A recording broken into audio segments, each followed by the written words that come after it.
আব্দুল্লাহর চেহারার দিকে তাকাইয়া মরিয়ম বেহুশ হয়ে গেছে গো, মরিয়ম বেহুশ হয়ে গেছে।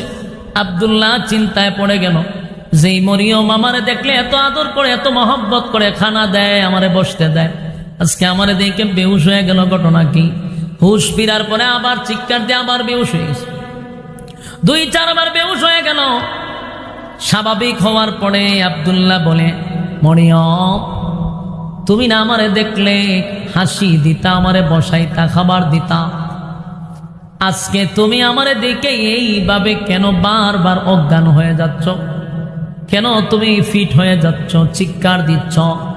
এবার মরিয়ম বলে, আব্দুল্লাহ রে, খানায় কাবার কসম দিয়া বলি, আমার সঙ্গে মিথ্যা বলবি না আব্দুল্লাহ। বল আব্দুল্লাহ,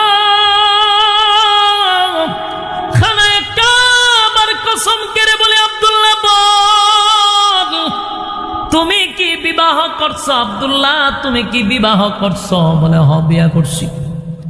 মরিয়ম আর একটা চিৎকার দিয়া বলে, আব্দুল্লাহ রে, তোমার বিবির নাম কি? আমেনা। বলে হ, আমেনা। হায় আব্দুল্লাহ। এবার মরিয়ম কান্দে আর কয়, আব্দুল্লাহ তোমার বাবা যেদিন তোমারে খানায় কাবার সামনে মান্নত পুরা করার জন্য জবাই করতে নিয়েছিল, আব্দুল্লাহ সেদিন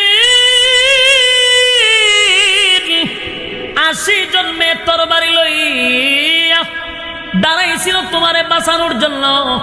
জানুনি আব্দুল্লাহ মেয়েগুলাকে পাঠাইছে? আব্দুল্লাহ রে, আমি মরিয়ম 80 জন মেয়ে পাঠাইছিলাম তোমারে রক্ষা করার জন্য। কারণ আব্দুল্লাহ আমি তোমারে ভালোবাসতাম, এর কারণ ছিল 80 জন মেয়েকে আমি পাঠাইছি তোমার শরীরে যেন কোনো তরবারির আঘাত না লাগে। আব্দুল্লাহ রে, আমি পাগল হয়ে গেছি একটা সপ্তাহ।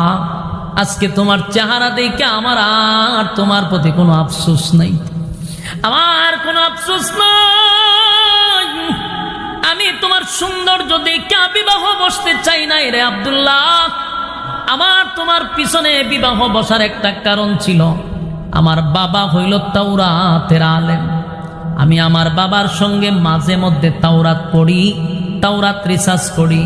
তাওরাতের প্রতি পৃষ্ঠায় পৃষ্ঠায় একজনের নাম আছে, উনি হলেন মুহাম্মদ সাল্লাল্লাহু আলাইহি ওয়াসাল্লাম। আর এই মুহাম্মদ যে দুনিয়ায় আসবে, এই মুহাম্মদী নূর ছিল তোমার কপালে। এই নূর দেখে আমি পাগল হয়ে গেছি, আমি যেন পৃথিবীর শ্রেষ্ঠ মা হইতে পারি।